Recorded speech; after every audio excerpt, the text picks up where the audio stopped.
সময় ঘূর্ণায়মান পাহাড় এবং ফিসফিস করা কাঠের মধ্যে অবস্থিত একটি ছোট গ্রামে লিলি নামে একটি কৌতূহলী তরুণী বাস করত। লিলির আকাশের মতো বড় এবং একটি কল্পনা ছিল যার কোনো সীমা ছিল না। এক রোজ সকালে লিলি যখন তৃণভূমির মধ্য দিয়ে যাচ্ছিল, তখন সে একটি রহস্যময় বইয়ের উপর হোঁচ খেয়েছিল যা একটি ঝাঁকড়া ও গাছের নিচে আটকে ছিল। কৌতূহলী হয়ে তিনি ভুলে ঝেড়ে ফেললেন এবং এটি খুললেন। দূর দূরান্তের দেশ এবং জাদুকরী প্রাণীর মায়াবী গল্পে ভরা পাতাগুলি প্রকাশ করলেন। তার পড়া প্রতিটি গল্পের সাথে লিলি নিজেকে কল্পনা প্রস্তুত রাজ্যে নিয়ে যাওয়া অনুভব করেছিল, যেখানে ড্রাগনগুলি উড়েছিল এবং ইউনিকর্নগুলি সোনালী আলোর তৃণভূমিতে নাচছিল। পৃষ্ঠাগুলির মধ্যে সে যে দুঃসাহসিক কাজগুলি পেয়েছিল তার দ্বারা অনুপ্রাণিত হয়ে লিলি তার চারপাশের বিশ্বে আনন্দ আনতে তার নিজস্ব অনুসন্ধানে যাত্রা শুরু করেছিল।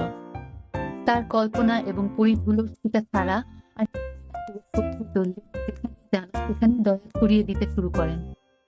তিনি পাখিদের তাদের বাসা বানাতে সাহায্য করেছেন, ফুলের জন্য লুলাবি গেয়েছেন এবং বনভূমির প্রাণীদের সাথে হাসি ভাগাভাগি করেছেন। লিলির দয়ার কথা ছড়িয়ে পড়ার সাথে সাথে গ্রামটি নতুন আনন্দ এবং সম্প্রীতির সাথে প্রস্ফুটিত হতে শুরু করে।